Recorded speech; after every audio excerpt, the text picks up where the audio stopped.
Hello दोस्तों। तो कैसे हैं आप लोग। आज हम लोग पढ़ते हैं अपनी सेकंड वीडियो जो है बायोलॉजी का चैप्टर, जिसका नाम है लाइफ प्रोसेस। ठीक है, अब इसमें हम समझ लेते हैं लाइफ प्रोसेस क्या होता है। ठीक है, तो the process which together perform this maintenance job are called life process. यानी कि मेंटेनेंस जॉब का मतलब क्या, हमारी बॉडी को मेंटेन रखने की बात कह रहा है। यानी कि ऐसे प्रोसेस जो हमारी बॉडी को मेंटेन रखें, जैसे कि हमारी बॉडी में एनर्जी रहे, यानी कि रेस्पिरेशन का प्रोसेस। हमारी बॉडी अपने आप को हील करती रहे, यानी न्यूट्रिशन आएगा तो अलग अलग हमको कंपोनेंट्स यानी फूड के मिनरल्स मिलेगा, विटामिन मिलेगा, जिससे हमारी बॉडी मेंटेन रहेगी। ठीक है, तो रेस्पिरेशन, न्यूट्रिशन, एक्सक्रीशन। ठीक है, तो ये सब प्रोसेस जो हैं इनको बोला जाता है लाइफ प्रोसेस। अच्छा, देखिए जैसे कि मैं पूरा वॉकिंग कर रहे हैं, वॉकिंग यानी चल रहे हैं, लिख रहे हैं, ये लाइफ प्रोसेस नहीं है। क्यों? क्योंकि इसके बिना भी हम रह सकते हैं। ऐसा प्रोसेस जो हमेशा होता रहे, है ना, और हमें उसको करने की ज़रूरत ना पड़े, वो अपने आप हो रहा है। ठीक है, जैसे कि ये मैंने बताया कि लाइफ प्रोसेस रिस्पिरेशन वगैरह अपने आप होता है, आपको आप सोते रहें तो भी ये होता रहता है। देखिए न्यूट्रिशन क्या होता है, इसमें पहले पढ़ देते हैं हम लोग nutrition. The process to transfer a source of energy. देखिए ये सोर्स ऑफ एनर्जी बोला गया, यानी फूड को बोल रहा है। सोर्स ऑफ एनर्जी यानी फूड, कि एक फूड को बाहर से अंदर लेना, बॉडी ऑफ एन ऑर्गेनिज्म बाहर से अंदर लेना, which we call food to the inside, a process we commonly call nutrition. ऐसा प्रोसेस जिसमें फूड को हम बाहर देते हैं और उसको यूटिलाइज करते हैं। यहाँ पे एक चीज़ और ऐड कर लेनी चाहिए, जिसको और उसको हम यूटिलाइज करना, मतलब फूड को अपनी बॉडी में लेना और उसको यूटिलाइज करना, इसको बोलते हैं न्यूट्रिशन। ठीक है, ठीक। तो फिर इसमें हम लोग समझ लेते हैं आगे कि न्यूट्रिशन कितने प्रकार से हो सकता है। तो मोड्स ऑफ न्यूट्रिशन पढ़ते हैं। तो न्यूट्रिशन के दो प्रकार हैं, एक ऑटोट्रॉफिक, एक हेटरोट्रॉफिक। ठीक है, ऑटोट्रॉफिक हमको पता है, ऐसा ऑर्गेनिज्म जो अपना खाना खुद बनाए, स्वयं बना ले, उसको बोलेंगे ऑटोट्रॉफिक न्यूट्रिशन। जैसे कि प्लांट्स, सबको पता है, और ब्लू ग्रीन एल्गी। ठीक है, ब्लू ग्रीन एल्गी। अच्छा देखिए, अब हेटरोट्रॉफिक न्यूट्रिशन क्या होता है, ऐसे ऑर्गेनिज्म जो दूसरे पे डिपेंड हो फूड के लिए, वो हेटरोट्रॉफिक हैं। जैसे कि इसमें तीन प्रकार है, जैसे सेप्रोफिटिक, पैरासिटिक और होलोजोइक। तो सेप्रोफिटिक न्यूट्रिशन क्या है, सेप्रोफाइटिक यानी जो कि डेड एंड डिकेइंग ऑर्गेनिज्म पे डिपेंड हो, वो सेप्रोफिटिक है। जैसे कि ब्रेड मोल्ड। ठीक है, ब्रेड मोल्ड। और पैरासिटिक क्या होता है, पैरासाइट बोला जाता है पैरासिटिक ऑर्गेनिज्म को। ऐसे ऑर्गेनिज्म जो कि दूसरा ऑर्गेनिज्म उसको बोला जाएगा होस्ट, जिस पे ये डिपेंड रहेंगे उसको बोलेंगे होस्ट। पैरासिटिक यानी एक दूसरे ऑर्गेनिज्म पे रहते हैं, उसी पर रहते हैं, उसी से फूड भी लेते हैं बिना उसको मारे। ठीक है, तो ऐसे ऑर्गेनिज्म को बोला जाता है पैरासाइट। जैसे कि हम लोग बताएं, जैसे कि हम लीच होता है, राउंड वर्म हमारे इंटेस्टाइन में रहता है। ठीक है, लेकिन उनको मारता थोड़ी है। तो ऐसे ऑर्गेनिज्म को क्या बोलते हैं, पैरासाइट। और होलोजोइक टाइप का न्यूट्रिशन हमारे हमारे अंदर होता है, यानी कि जो हम लोग फूड लेते हैं और उसको अंदर अपने शरीर के अंदर पचाते हैं। ठीक है, तो इस तरीके के न्यूट्रिशन को बोलते हैं होलोजोइक न्यूट्रिशन, हमारे अंदर, मैमल्स के अंदर। ठीक है, जैसे कि काऊ हो गया, काऊ डॉग हो गया। ठीक है, अब लोग पढ़ लेते हैं nutrition in plants. Plant nutrition कैसे करता है, अपना कैसे लेता है। तो हमको प्रोसेस का नाम तो सबको पता है,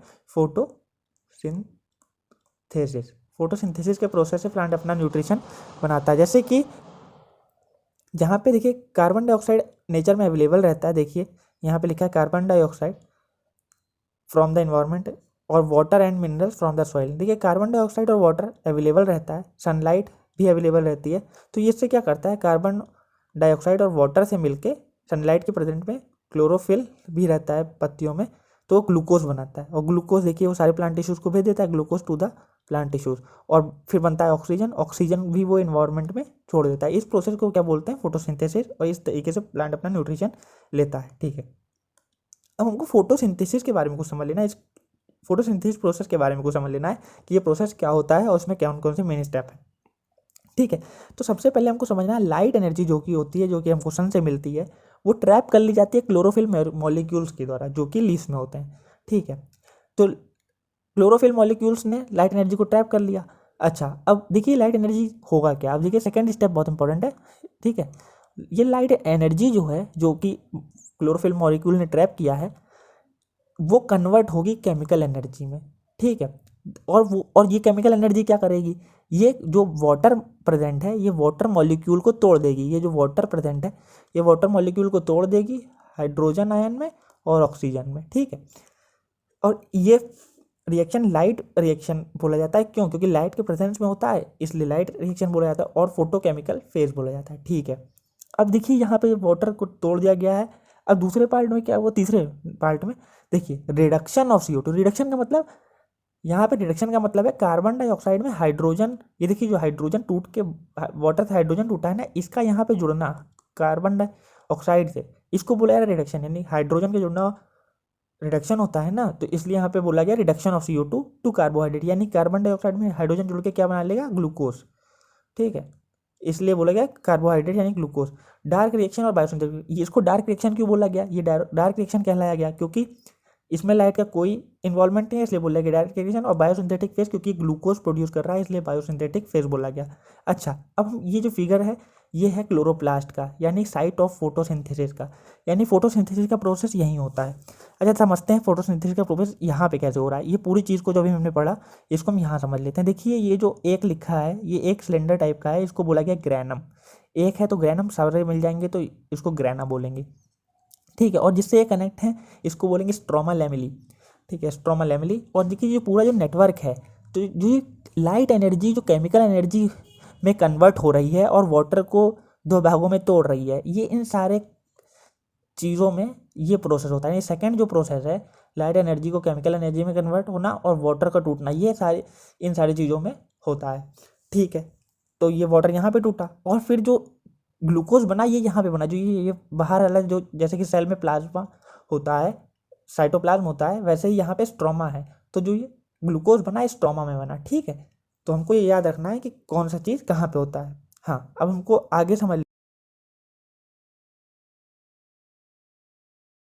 लेना है nutrition in human beings. Human beings में न्यूट्रिशन कैसे होता है। ठीक है, तो ह्यूमन बींग्स में जो न्यूट्रिशन है उसके प्रोसेस को बोलते हैं डाइजेशन। ठीक है, अब डाइजेशन कैसे होता है? देखिए डाइजेशन में होता क्या है कि जो कार्बोहाइड्रेट है वो ग्लूकोज में कन्वर्ट हो जाता है, जो प्रोटीन है वो अमीनो एसिड में कन्वर्ट हो जाता है, और जो कि फैट है वो फैटी एसिड में कन्वर्ट हो जाता है। ऐसा क्यों होता है? ऐसा इसलिए होता है कि सेल उसको ले पाए, सेल इस फॉर्म में उसको ले पाए, एब्जॉर्ब कर पाए। ठीक है, तो देखिए ये प्रोसेस कैसे पूरा होता है। पहले हमारे माउथ में फूड जाता है ना, फिर वहाँ पे हम लोग क्या करते हैं? च्यूइंग करते हैं। ठीक है, और माउथ में हमारे प्रेजेंट है सेलेवरी ग्लैंड, मतलब माउथ के स्किन के अंदर। ठीक है, तो वो सलाइवा सेक्रेट करता है, सलाइवा में होता है सेलेवरी एमाइलेज। ये सेलेवरी एमाइलेज एंजाइम है, एंजाइम यानी बायोकैटलिस्ट, जो कि क्या करेगा, जो कि यहाँ पे प्रेजेंट स्टार्च यानी कि कार्बोहाइड्रेट को शुगर में ब्रेक कर देगा। ठीक है, अच्छा अब इससे यहाँ पे तो ये हो गया, यहाँ पे फूड में कार्बोहाइड्रेट हो गया, और यहाँ पे फूड थोड़ा च्यूइंग से थोड़ा डाइजेस्ट होता है, मतलब सिंपलर फॉर्म में टूट जाता है और वो उसमें वाटरी हो जाता है, और फिर क्या होता है वो यहाँ से नीचे आता है ओइसोफेगस से। ओइसोफेगस यानी फूड पाइप। ठीक है, ये फूड पाइप है। अच्छा, फूड पाइप से होते हुए नीचे आता है। अच्छा, यहाँ से जो नीचे आता है तो एक ओइसोफेगस रिलैक्सेशन और कॉन्ट्रैक्शन मूवमेंट करता है, इसको बोलते हैं पेरिस्टाल्सिस मूवमेंट। ठीक है, पेरिस्टाल्सिस मूवमेंट से होते हुए फिर वो खाना स्टमक में आ जाता है। स्टमक के इधर साइड स्फिंक्टर लगे होते हैं, जो कि वो खाने के आने और जाने को रेगुलेट करते हैं ना, उसको बोलेंगे गैस्ट्रिक स्फिंक्टर। ठीक है, अच्छा देखिए स्टमक में गैस्ट्रिक ग्लैंड प्रेजेंट रहती है, जो कि HCl, पेप्सिन और म्यूकस सिक्रीट करती है। ठीक है, अच्छा ये गैस्ट्रिक जो जूस है, इसको इन तीनों को बोला जाएगा गैस्ट्रिक जूस। अच्छा HCl क्या करता है? HCl जो होता है वो फूड को एसिडिक मीडियम देता है। ये एसिडिक मीडियम से क्या होगा? एसिडिक मीडियम से पेप्सिन जो है वो अपना वर्क अच्छे से कर पाएगा। पेप्सिन क्या करेगा? अपना वर्क अच्छे से कर। पेप्सिन करता है क्या है? प्रोटीन को अमीनो एसिड में कन्वर्ट करता है। ठीक, तो और फिर ये म्यूकस क्या करेगा? म्यूकस जो है वो स्टमक की वॉल को HCl के एक्शन से बचाएगा। ठीक है, अब खाना यहाँ पे ये तो इस तरीके से हो गया। अब ये जो एसिडिक खाना है ये गया पेनक्रियाज में, सॉरी पेनक्रियाज में नहीं, इंटेस्टाइन में, स्मॉल इंटेस्टाइन में। ये जो इतनी बढ़िया कॉइल्ड दिख रही है ये स्मॉल इंटेस्टाइन में। ठीक है, small intestine site of complete digestion बोला जाता है, यानी यहाँ पे पूरा तरीके से कार्बोहाइड्रेट, प्रोटीन, फैट डाइजेस्ट हो जाते हैं। अच्छा देखिए जब ये खाना यहाँ पे आया स्मॉल इंटेस्टाइन में, तो लीवर ने कुछ भेजा और पेनक्रियाज ने कुछ भेजा। जैसे कि लीवर भेजता है बाइल जूस और बाइल सॉल्ट। ये क्या करते हैं? ये बाइल जूस क्या करता है? देखिए बाइल जूस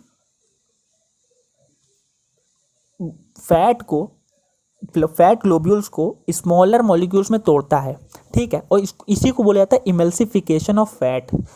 जो फैट के बड़े बड़े मॉलिक्यूल्स हैं उसको छोटे छोटे में तोड़ना, जिससे कि फिर जो पैनक्रियाटिक जूस है इस पर आसानी से वर्क कर पाए, एंजाइम आसानी से वर्क कर पाए, यानी बड़े फैट मॉलिक्यूल्स को छोटे में तोड़ना।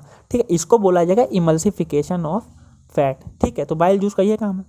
ठीक है, अब पैनक्रियाज से पैनक्रियाटिक जूस निकलता है ट्रिप्सिन और लाइपेज। ट्रिप्सिन का काम यही है प्रोटीन को अमीनो एसिड में तोड़ना, और लाइपेज का काम है फैट को फैटी एसिड में तोड़ना। ठीक है, हाँ, यानी कि ब्रेक करना। ठीक है, अब इंटेस्टाइनल जूस हैं, वो इंटेस्टाइनल जूस लास्ट में क्या करेंगे, ये कार्बोहाइड्रेट को ग्लूकोज में, पैनक्रिया वो प्रोटीन को अमीनो एसिड में और फैट को फैटी एसिड में तोड़ देंगे। अच्छा देखिए, अब जो प्रोटीन को अमीनो एसिड में तोड़ दिया, कॉम्प्लेक्स कार्बोहाइड्रेट को ग्लूकोज में, फैट्स को फैटी एसिड एंड ग्लिसरॉल में, तो डाइजेस्टेड फूड जो है वो वॉल्स के द्वारा, इंटेस्टाइन की वॉल्स के द्वारा एब्जॉर्ब कर लिया जाएगा। किसकी हेल्प से एब्जॉर्ब करेगा, यहाँ पे विलाई की। अच्छा देखिए, विलाई समझिए क्या होता है। जैसे कि मान लीजिए ये इंटेस्टाइन की अंदर की वॉल है, यहाँ पे एक ऐसे फिंगर लाइक प्रोजेक्शंस हैं। ठीक है, ये फिंगर लाइक प्रोजेक्शन जो हैं, ये इसके अंदर ढेर सारी ब्लड नर्व्स हैं, मतलब नर्व्स बह रही हैं। ये क्या करता है, इससे होता क्या है, इससे देखिए यह सरफेस एरिया इतना था पहले, और सरफेस एरिया बढ़ जाता है इससे। तो सरफेस एरिया बढ़ने से एब्जॉर्प्शन ज़्यादा होता है। तो ठीक है, तो विलाई क्या करता है, एब्जॉर्ब करने का काम करता है, और यहाँ से ही जितनी भी चीज़ें हैं एब्जॉर्ब मटेरियल वो ब्लड स्ट्रीम में बहने लगती हैं और वो बॉडी के हर पार्ट तक पहुँच जाती हैं। ठीक है, हमको ये यहाँ पे ये न्यूट्रिशन इन अमीबा समझ लेना है, ये यूनिसेलुलर ऑर्गेनिज्म है, कि यहाँ पे न्यूट्रिशन कैसे होता है। देखिए यहाँ पे पहले इसका ये न्यूक्लियस है और ये फूड पार्टिकल। अब देखिए फूड पार्टिकल ये कैसे लेगा, ये एक अपने एक तरीके से मान लीजिए हैंड जनरेट करेगा। इसको हैंड्स तो नहीं बोल सकते हैं, इसको बोलते हैं स्यूडोपोडिया। स्यूडोपोडिया मतलब एक तरीके से पैर होता है, स्यूडो का मतलब होता है नकली, एक तरीके से नकली पैर। ठीक है, नकली पैर ये जनरेट करेगा और इसको क्या करेगा, इस फूड पार्टिकल को अंदर ले लेगा। जब फूड पार्टिकल को अंदर लेगा, जो ये ऐसा एक गोल हिस्सा बना है, इसको बोलेगा फूड वैक्यूल। ठीक है, खाली जगह है ना, तो इसको बोला फूड वैक्यूल, और फूड पार्टिकल इसके अंदर होता है। अब ये फूड पार्टिकल को अंदर ही डाइजेस्ट कर लेगा। ठीक है, और जो इसका वेस्ट मटेरियल होता है वो अपनी वॉल्स के थ्रू ही बाहर निकाल देता है। Nutrition in amoeba. ठीक है, ये था न्यूट्रिशन इन अमीबा। ठीक है, अब हम लोग को पढ़ लेना है रिस्पायरेशन इन ह्यूमन, तो अभी पढ़ते हैं, पहले समझ लेते हैं रिस्पायरेशन होता क्या है। ठीक है, तो the process of break down of glucose to give energy is called respiration. देखिए हमने बहुत आसान भाषा चूज़ की है जिससे कि काफ़ी आसानी से समझ में आ जाए। ऐसा प्रोसेस जिससे कि ब्रेक डाउन हो ग्लूकोज का और एनर्जी मिल जाए बॉडी को। तो लोग समझते हैं रिस्पायरेशन का मतलब होता है सांस लेना, नहीं, वो ब्रीथिंग है। ठीक है, सांस लेने का मतलब क्या है, ब्रीथ करना। ठीक है, बोलते हैं सांस लेते हैं यानी ब्रीथ करते हैं। ब्रीथिंग और रिस्पिरेशन में अंतर है। ब्रीथिंग का मतलब क्या है, ऑक्सीजन का आना और CO2 का जाना, ये ब्रीथिंग है। लेकिन रिस्पायरेशन का क्या मतलब है, रिस्पायरेशन का मतलब है कि जो हमारी बॉडी में जो एब्जॉर्ब सेल्स में जो ग्लूकोज है उसको तोड़ के एनर्जी प्राप्त करना, इसको बोलेंगे रिस्पायरेशन। ठीक है, तो देखिए अभी इस रिस्पायरेशन को अच्छे से समझिए। देखिए ये नसल पैसेज से हम लोग सांस लिए, एयर अंदर गई, हुआ क्या, फिर ये लैरिंग्स जो है वॉइस बॉक्स होता है, फेरिंग्स तो फूड पाइप है, फूड पाइप को कवर करता है। ठीक है, ये ट्रैकिया में आया। ठीक है, ट्रैकिया जो है वो हाईली कॉइल्ड है, मतलब इसमें जो कॉइल रिंग्स ऑफ कार्टिलेज है, कार्टिलेज ये इस तरीके की होती है जिससे कि कॉन्ट्रैक्ट ना हो जाए। इस तरीके से देखिए सी शेप इस तरीके से होती है, कार्टिलेजेस से बनी होती है, हार्ड मटेरियल होता है, बोन्स इतना हार्ड नहीं होता है लेकिन हार्ड होता है। क्यों ऐसा हार्ड होता है, जिससे कि कॉन्ट्रैक्ट ना कर जाए। ठीक है, अच्छा देखिए ये जो ट्रैकिया है फिर जाके ये लंग्स में खुलती है। ठीक है, लंग्स में ये ब्रोंकी हैं। देखिए ये दोनों साइड जाएगा, लंग्स में 2 लंग्स होते हैं, तो ये एक ब्रोंकी ये दूसरा ब्रोंकी। ठीक है, अच्छा आप समझिए फिर ये ब्रोंकी, देखिए ये ऐसे, देखिए यहाँ पे एक ऐसे, ये एक ब्रोंकी है, ये दूसरा ब्रोंकी, एक ब्रोंकी, ये दूसरा ब्रोंकी। अब ये देखिए फिर इसके बाद ये फिर से कई नेटवर्क में बढ़ जाएगा, है ना, तो ये क्या हो जाएंगे, इनको बुलाएगा ब्रोंकियोल्स। ठीक है, इनको बुलाएगा ब्रोंकियोल्स। ठीक है, अच्छा फिर ये ब्रोंकियोल्स के बाद ये ब्रोंकियोल्स भी कई फिर जाके आगे बढ़ जाएंगे, इस तरीके से खुलेंगे। देखिए ये ब्रोंकियोल्स था। ठीक है, फिर ये आगे इस तरीके से एक एयर बैग टाइप का है, उसको बोलेंगे एल्वियोलाई।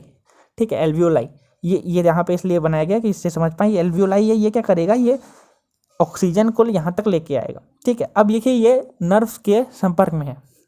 ठीक है, ये स्किन अंदर नर्व्स के संपर्क में। अब ये क्या होगा, जो ब्लड स्ट्रीम है यहाँ से ऑक्सीजन ले लेगी। जब ब्लड में ऐसा क्या होता है, जो वो ऑक्सीजन ले लेता है, ऑक्सीजन जल्दी रिएक्ट नहीं करता, इसलिए वो मिक्स नहीं हो पाता, डिफ्यूजन के प्रोसेस से वो नहीं बह सकता, इसलिए ब्लड में सबको पता है हीमोग्लोबिन होता है, HB। ठीक है, हीमोग्लोबिन होता है, वो क्या करता है, वो ऑक्सीजन को कैरी कर लेता है और ऑक्सीजन को पूरी हर सेल तक पहुंचा देता है बॉडी की। ठीक है, अच्छा हमको ये तो पता चल गया ब्लड के द्वारा ऑक्सीजन बह गया, कैसे हुआ ये प्रोसेस। बिल्कुल समझ में आ गया। ठीक है, अब हमको समझ लेते हैं कि रिस्पिरेशन का प्रोसेस में होता है क्या है। मतलब ये अभी तो रिस्पिरेशन तो वो था ना कि ग्लूकोज को तोड़ के एनर्जी लेना, ये होता कैसे। ठीक है, अच्छा देखिए, अब ये देखिए ग्लूकोज 6 कार्बन मॉलिक्यूल है, C6H12O6। ठीक है, ये इस मतलब यहाँ पे इसे कुछ समझना नहीं है, लेकिन ये जान लीजिए इसका फॉर्मूला ये है। ठीक है, अच्छा ये देखिए अब साइटोप्लाज्म में, न्यूक्लियस में जो साइटोप्लाज्म सेल में जो साइटोप्लाज्म होता है उसमें क्या होगा कि ये टूट जाएगा पायरूवेट यानी 3 कार्बन मॉलिक्यूल्स में, और थोड़ी सी एनर्जी निकली। अच्छा देखिए, अब जो रियल जो काम हो रहा है वो माइटोकॉन्ड्रिया में हो रहा है। सेल के अंदर एक माइटोकॉन्ड्रिया होता है जिसको हम power house of the cell बोलते हैं। ठीक है, उसमें रियल काम हो रहा है। उसमें क्या हो रहा है, ऑक्सीजन की प्रेजेंस में जो ग्लूकोज है, यानी अब जो पायरूवेट में बदल चुका है, वो कार्बन डाइऑक्साइड और वाटर और एनर्जी में बदलेगा। ये एनर्जी न्यूक्लियस में मतलब माइटोकॉन्ड्रिया में स्टोर रहती है, किसके फॉर्म में, एटीपी के फॉर्म में, एडिनोसाइन ट्राईफॉस्फेट। ठीक है, अच्छा अब हमको समझ लेना है। और अब देखिए और ये ईस्ट में कैसे होता है, ईस्ट जो ऑर्गेनिज्म में क्या होता है, इसमें ऑक्सीजन के बिना होता है। अच्छा देखिए, अच्छा ऑक्सीजन की जब प्रेजेंस में हो रहा था हम लोग के अंदर में, जिसको बोलेंगे एरोबिक रिस्पिरेशन, एरोबिक है ना, और ऑक्सीजन के बिना यानी एनएरोबिक। ठीक है, एनएरोबिक रिस्पिरेशन।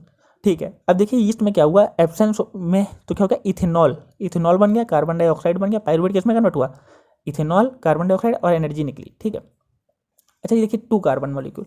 ठीक है, यहाँ पे 2 कार्बन मॉलिक्यूल यानी C2H5OH इथेनॉल का फॉर्मूला है।